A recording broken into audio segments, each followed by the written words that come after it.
Al Pacino, the greatest actor of all time. A legend in classic films. Al Pacino. The art of acting he mastered. A method actor. Here's your flowers. He started in 1968 NYPD. In 1969, he made his film debut in Me and Natalie. Years later, in 1971, his career would change. He got out into the film, saw potential greatness in him from a Broadway play in which Pacino met him during that time. After he was not wanted as Michael Corleone in The Godfather, he continued auditioning. He was Michael Corleone. He nailed it. Although he was never the producer's first choice, he wasn't a choice at all. He almost got fired during filming he spoke about. Francis Ford Coppola knew they had their guy. He delivered. In spite of the producers not wanting Al, Pacino became Michael after Francis kept being persistent on keeping Al in audition, beating out others for the role. I read The Godfather. Whenever I would see the character of Michael, I saw Al's face. Luca Brasi held a revolver against Hallie's head, and my father told Hallie that The Godfather became a classic film and cemented in history as one of the greatest films of all time, nominated for 11 Oscars and won 3. During the Oscars, he did not show up because he felt he was supposed to be the leading category.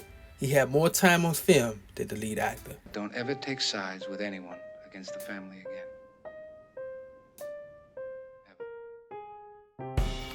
In 1973, he starred in Serpico, in which he was nominated for Best Actor. I don't care if I'm in trouble. I don't care who gets it anymore, including myself. Because if I have to go to outside agencies... Al's character yearned to crack down on corruption in the New York Police Department to have his team disown him.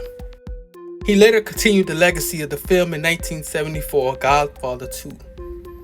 11 nominations, and the film took home 6 awards.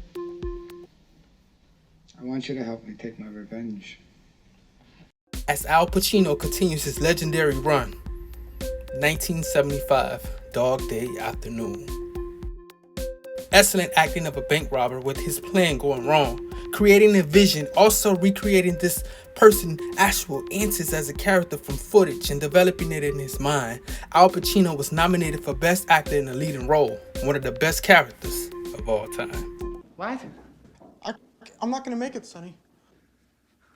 What are you talking about? Put it on it. I can't do it, Sonny. Oh, fuck me. He has a lot of films to choose from. Arthur Kirkland, his character in Justice for All, 1979. He's allowed to go free, then something really wrong is going on. Mr. Kirkland, you are out of order. You're out of order.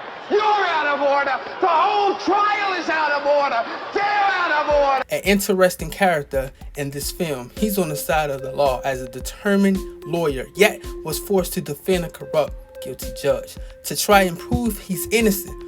Pacino embodied this character, Kirkland, despised the judge. Also, he was nominated for Best Actor in a Leading Role, 1983, Scarface. Hold up, we're going to get back to Scarface. I'll save it for last.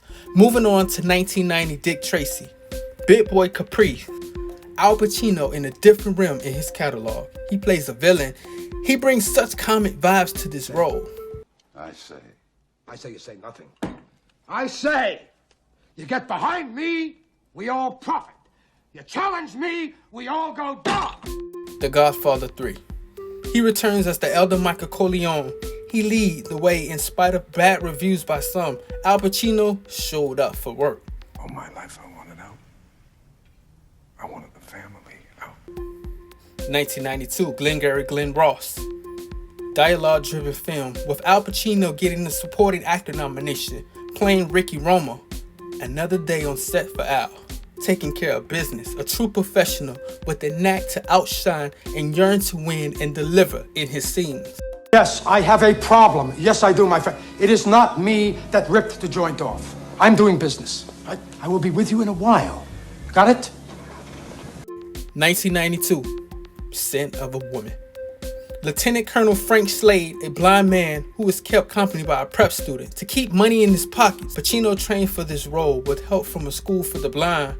A strategy he used was not to stare at his object, rather look away from it to appear blind. You get the point, Jackie.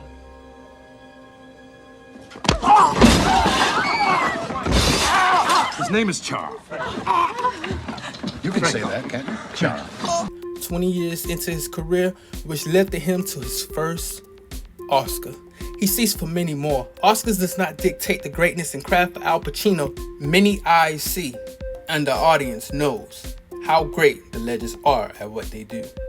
1993, Carlito's Way. Al Pacino plays a Puerto Rican gangster in which he delivers Carlito Brigante. I mean, if I ever see you here again, you die. Just like that.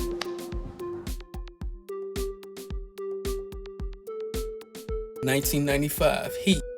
Lieutenant Vincent Hanna in an epic crime drama classic shootout scene, which also led to the 1997 LA North Hollywood bank robbery.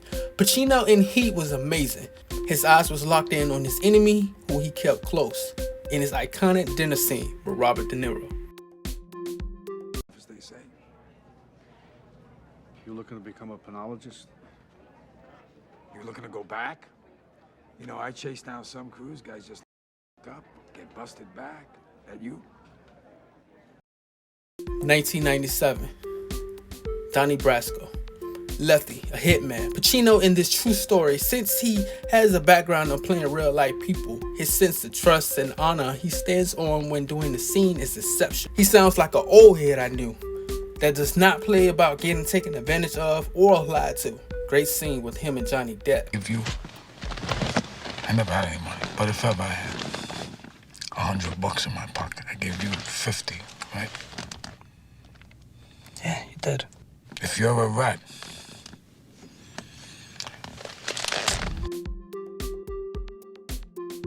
Another role as John Milton in The Devil's Advocate alongside Keanu Reeves. Al Pacino delivers in a way that reminds me of his background in theater in this film.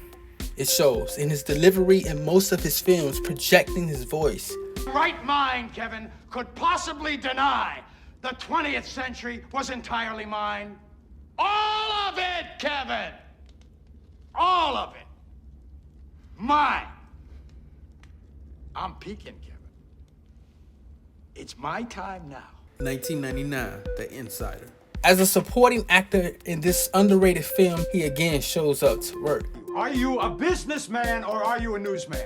Because that happens to be what Mike and I and some other people around here do for a living. 1999, Any Given Sunday. His speech will not be forgotten in cinema. Motivation and vet savvy he brings, he doesn't let down. When it comes down to it, you're gonna do the same for him. That's a team, gentlemen. 2002, Insomnia. Al Pacino play a delusional detective, Will Dormer, who suffers with insomnia. now that might work with you, Mama. It might even work with a couple of these local cops who've known you long enough to figure you're too dumb ever to kill anyone without leaving a couple of witnesses and a signed confession. Ain't gonna work with me. As Al Pacino's superstar begins to go down like every great as you get old, you do lots of supporting roles and TV roles. 2003, Angels in America, winning 11 primetime Emmys. Al Pacino in this miniseries takes home an Emmy for his leading and outstanding performance, also a Golden Globe. Unethical? What are you trying to embarrass me in front of my family? Well, it is unethical. I can't. Oh, boy, you are really something. What do you think this is, Sunday school? No, Roy, but this is... This is gastric juices churning. This is enzymes and acids. He's a man that remembers. He may be old, yet he will deliver and add to his legacy, which is cemented. Leap forward 2010, You Don't Know Jack. Al plays Jack Kevorkian in a biopic TV movie. He went on to win an Emmy and a Golden Globe for his performance. He's aged like wine, and he still shines. You see, we have a monumental opportunity here, David, to not only end your own suffering, but to give your death a meaning. Able to play a real character, you know, because it gives you access, and in a strange way, what it does is it stimulates your imagination. 2019, Quentin Tarantino, Once Upon a Time in Hollywood. Nice ones. Hell, I'm sorry about that. It's my pleasure, Mr. Schwartz. Call me Marvin. Marvin, call me Rick. Rick? Oh, is that your son? 2019, he worked with two all-time great directors, Martin Scorsese in The Irishman as Jimmy Hoffa, in which Pacino was nominated for Best Supporting Actor.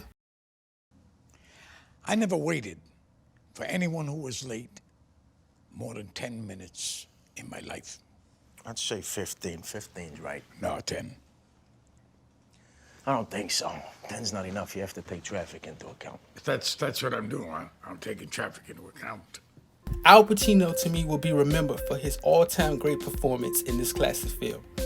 Tony Montana in Scarface, 1983. The role he was not nominated for due to the gangster tension in the film and bad press, it has not slowed down the iconic role. Al Pacino got his inspiration from Paul Mooney, the original Scarface for 1932. Roberto Duran, the boxer, his fire, and Al added his own insight to the character too. Playing the Cuban, this was Al Pacino, time to shine in a new challenge. Trying a Cuban accent, he became Tony Montana. Save your breath. You got nothing on me. You know it, I know it. I'm changing dollar bills, that's all. Do you want to waste my time? Okay. I call my lawyer. I thought he was a real person. Many thought he was. Whenever he had an error in accent, his Cuban cast would correct him, keeping him sharp. The group that we surrounded Pacino with in the film were all Cuban, basically all Cuban. Anytime that there was a problem in the accent, in Al's accent, they had the right to interfere and suggest that he was off with it. His accent stood out from actual Cubans in the film, making his character unique. However, some viewers criticized Al's accent. Overall, he delivered as Tony Montana, the character. If you're not a Cuban, can you do better? All I have in this world is my balls and my word, and I don't break them for no one. Do you understand? I never trust her here. For all I know, he had me set up and had my friend Angel Fernandez killed. His over-the-top character made the film watchable. Tony Montana has the most catchphrases from any character I say ever. Also, a video game was based on Tony Montana. In closing, Al Pacino is one of the greatest actors of all time, or the greatest actor of all time. Thanks for watching.